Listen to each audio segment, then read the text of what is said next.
Hello guys, welcome back to my new blog. तो guys, कैसे हो आप सभी? आई होप आप सभी बढ़िया होंगे और आपकी तैयारी एकदम अच्छे से चल रही होगी। तो कैसे चले आपकी तैयारी, कमेंट जरूर से बताना। अभी से बचते हैं अपने जेईई मेन के लिए 77 डेज़। तो तैयारी अच्छे से करते रहो। अगर मैं अपनी प्रोग्रेस अपडेट बताऊँ, अपनी second third fourth of November की अपने लास्ट 3 डेज की प्रोग्रेस अपडेट।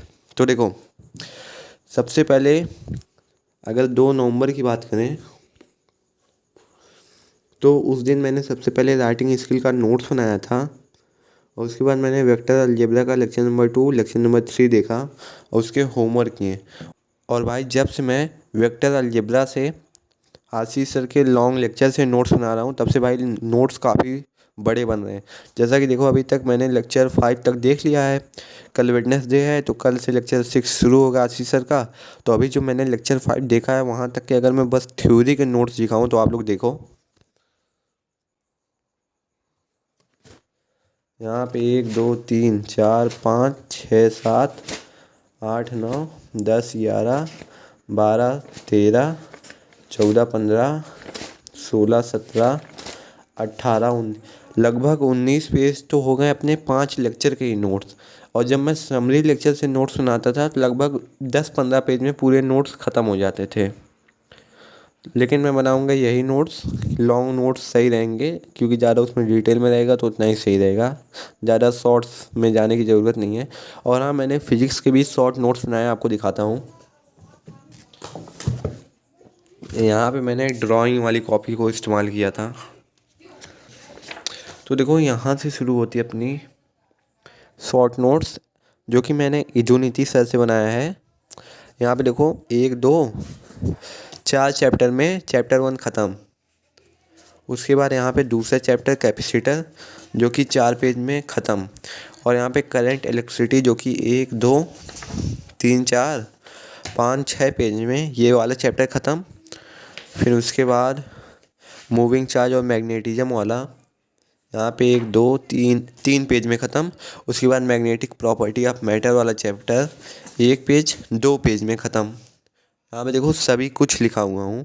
उसके बाद ईएमआई आ जाता है। यहाँ पे EMI 1 page 2 page 3 page 4 5 page. यहाँ पे 5 पेज में ईएमआई ख़त्म।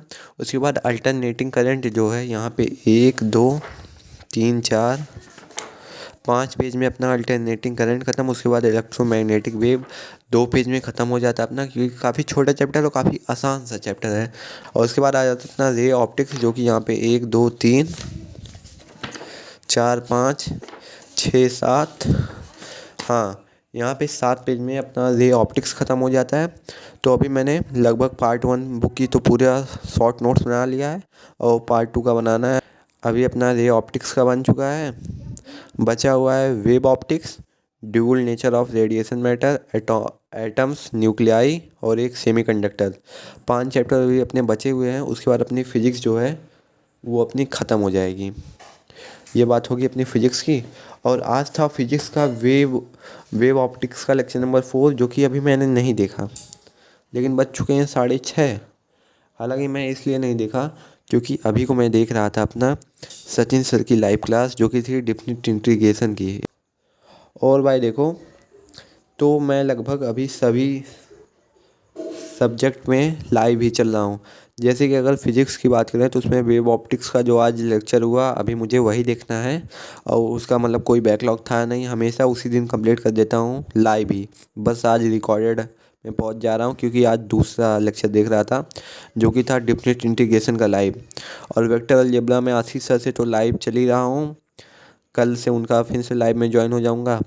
मतलब तीनों सब्जेक्ट एकदम सही चल रहे हैं, मतलब क्या फिजिक्स और मैथ। और आईओसी की बात करें तो मैंने सोचा था आईओसी 2.0 से करेंगे, और ओम सर की क्लास अभी तक शुरू ही नहीं हुई। 14 नवंबर से क्लास शुरू होने वाली थी और अभी 4 नवंबर आ गया है, अभी तक क्लास शुरू ही नहीं हुई।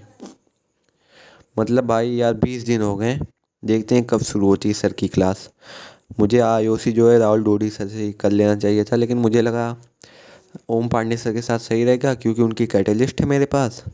लेकिन इसी में गड़बड़ा गया हूँ। देखो क्या होता है, कब शुरू होता है। और आप लोग चाहो अपना प्रोग्रेस अपडेट बताओ, और फिर अगली प्रोग्रेस अपडेट या कल आएगी या परसों। सब्सक्राइब करके रख लेना।